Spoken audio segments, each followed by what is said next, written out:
A vida de São José revelada à abadesa Maria Cecília Bage.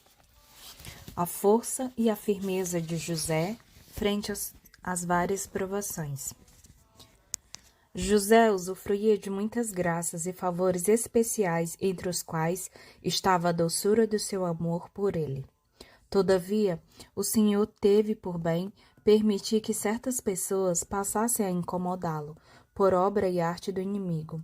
O Senhor assim o quis para que o santo crescesse em seu valor e mostrasse a sua fidelidade e amor, e mesmo em meio a dissabores e perseguições.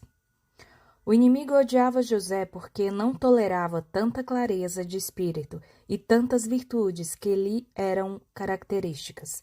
Assim, procurava sempre novas formas de aborrecê-lo e de causar-lhe problemas, tentando fazer com que abandonasse suas ações virtuosas, tão importantes para o santo, e perdesse sua grande paciência e ternuras habituais.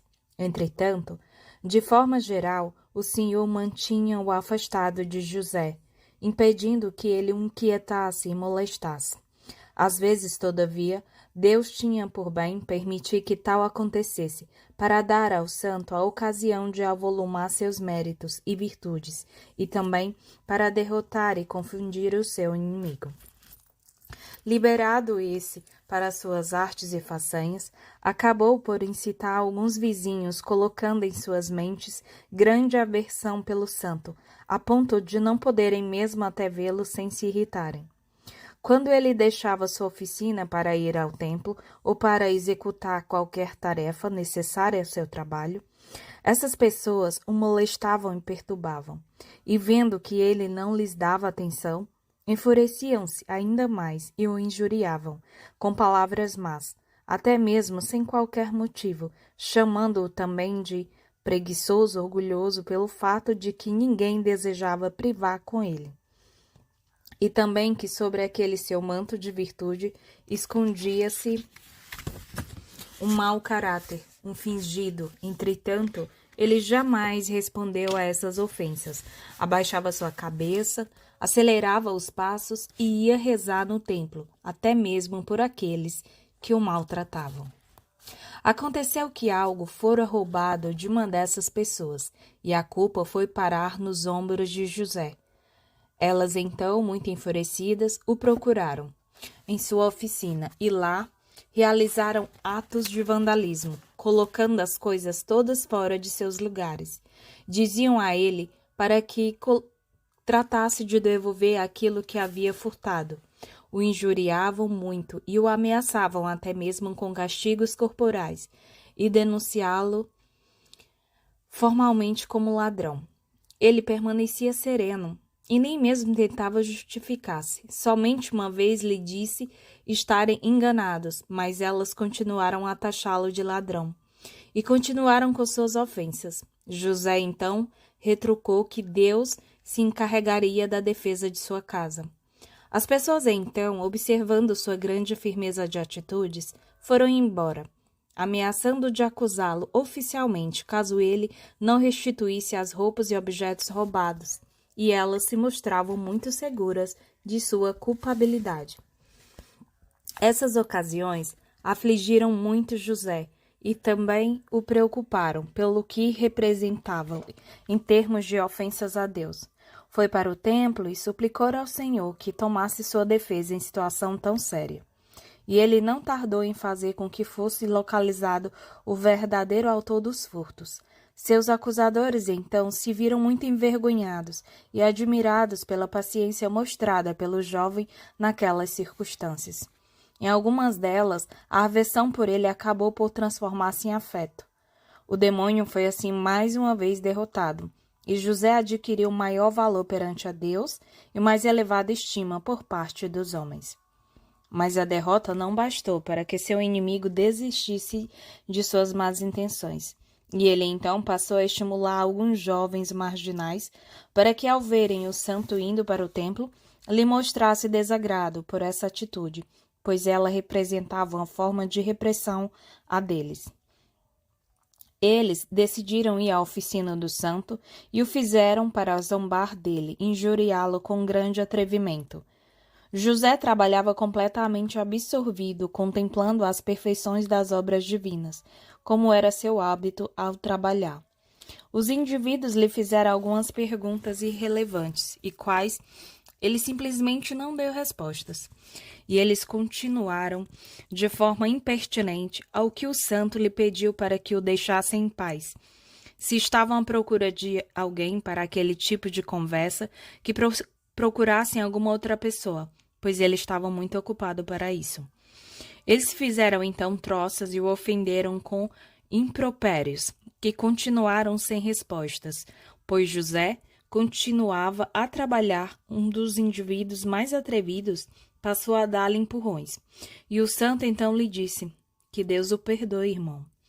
Eu bem mereço tudo isso em razão dos meus muitos pecados. Mas pessoalmente não vos dei qualquer motivo. Enquanto esse malfeitor agredia José, os outros aplaudiam calorosamente. Depois de muitas injúrias e algumas pancadas, o grupo se foi deixando José calmo e paciente, sem qualquer ressentimento. Falou com seu Deus e suplicou sua ajuda tantas vezes prometida, dizendo: Meu Deus, haveis garantido minha proteção e defesa em todas as circunstâncias, e sabeis que ninguém mais tenho que não seja vós. Por isso recorro à vossa ajuda e proteção contra essas pessoas que me ofendem. Deus atendeu a essas suas súplicas, e na noite seguinte o anjo lhe apareceu outra vez e disse ter José naquelas ocorrências todas, conquistado muitos méritos e dado grande alegria ao Senhor. Advertiu-o também para que se preparasse para novas artimanhas do demônio, que o odiava, mas disse também que ele seria defendido e que Deus tinha por bem permitir essas artes todas para que ele pudesse crescer em seus merecimentos e para testar sua fidelidade. O jovem se viu confortado com essas palavras e ainda mais animado para sofrer com paciência, pois essa era a vontade de Deus. O inimigo, então, mais uma vez derrotado e confundido, pois José tudo fazia para crescer em seus méritos e virtudes, se enfureceu ainda mais. Procurou novas formas de perturbar a paz do santo, animando uns e outros contra ele, até mesmo importantes personalidades da cidade, para que conseguisse desprestigiá-lo. Em uma dessas ocasiões, tendo José executado um trabalho para uma dessas personagens e esperando que seu cliente se mostrasse satisfeito, teve uma desagradável surpresa ao entregar a encomenda, pois acabou por receber como pagamento só palavras desagradáveis e ofensivas, no sentido de que seu trabalho não tinha sido executado a contento, nem a gosto, e que ele merecia, na verdade, ser castigado e penalizado por isso. E José, depois de ter tolerado com paciência todas aquelas ofensas gratuitas, foi embora sem qualquer remuneração do seu trabalho. Passando por dificuldades financeiras momentâneas, foi imediatamente para o templo suplicar a Deus para que providenciasse os necessários meios para sua manutenção.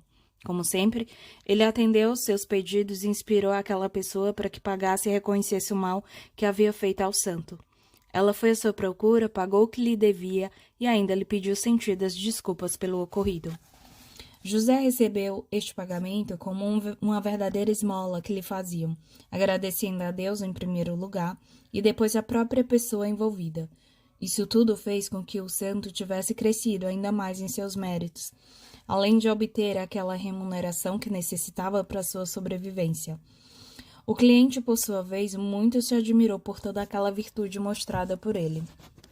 O inimigo lhe pregou muitas peças desse tipo, mas acabou sempre envergonhado, confuso e derrotado. E todas elas serviram para que aumentasse a estima que as pessoas dedicavam a José. Entretanto, como fervoroso inimigo, ele ainda procurava novas formas de poder molestá-lo, e encontrou uma ainda mais penosa para José, ou seja, a de incutir na mente de determinadas pessoas a pretexto de compaixão e caridade. A ideia de que ele deveria casar-se para ter maior comodidade em casa e não ficar tão solitário e abandonado. Na verdade, algumas dessas pessoas muito zelosas, aparentemente, tentaram convencê-lo a se acomodar e a casar-se, pois, segundo elas, sendo ele tão jovem e trabalhador, não teria dificuldades em conseguir pessoa adequada para isso. Ele, porém, nem cogitava disso, pois havia consagrado a Deus o seu voto de profunda candura e pureza. Afirmou jamais ter considerado tal possibilidade e solicitou que não mais abordassem o assunto, uma vez que se sentia muito bem como estava. Entretanto, elas não desistiam de seu intento, e, cercando-o de lisonjas, insistiam. José ficava muito descontente com essas insistências, e então pedia a Deus que o ajudasse e o libertasse daquelas pessoas importunas, que, a título de atenção, pretendiam que abrisse mão do grande tesouro que era sua castidade. E dizia a Deus: Bem sabeis, meu Deus, que por voto vos ofereci o sacrifício da castidade, que não seja permitido ser eu perturbado nessa particular. E ele, no sentido de permitir ao santo que crescesse em seus merecimentos, continuou a dar permissão para que aquelas pessoas ainda o incomodassem. Elas já haviam mesmo decidido forçar o seu casamento, encontrando nele resistência cada vez maior, e já não mais sabiam como agir para que ele as atendesse. Certo dia, de comum acordo, resolveram conduzi-lo a certo lugar, pretensamente para que tornasse medidas de execução de determinado trabalho, onde iriam travar conhecimento com a certa jovem que já havia escolhido para ser sua esposa. Com isso, pretendiam que ele acabasse por ceder e atender os seus pedidos, e o santo foi atender à solicitação de trabalho, tomou as necessárias medidas para sua execução. Estando pronto para voltar, viu-se forçado a encontrar tal jovem com quem deveria casar-se. As pessoas então lhe disseram: Esta é a moça que queremos dar-te como esposa. Não a deves recusar, pois é extremamente bondosa e virtuosa. José, tomado de pânico, fugiu rapidamente para a surpresa e confusão de todos, que então o deixaram em paz. O santo correu imediatamente para o templo, e lá, chorando, pediu a Deus que o libertasse daquela perseguição tão incômoda que lhe provocava intensos sofrimentos. Deus o acalmou com a promessa de que não seria mais incomodado nesse sentido, e José, enxugando suas lágrimas, muito se alegrou com essa promessa, e muito agradeceu a ele por esse grande favorecimento. Na noite seguinte, o anjo lhe apareceu e confirmou tudo o que Deus lhe havia transmitido, e lhe assegurou na alegria que ele mostrara em ver sua firmeza de propósitos, em manter sua castidade. José estava agora feliz e satisfeito, e o inimigo se viu derrotado novamente, embora cada vez mais enfurecido, procurando alguma outra forma de perturbá-lo.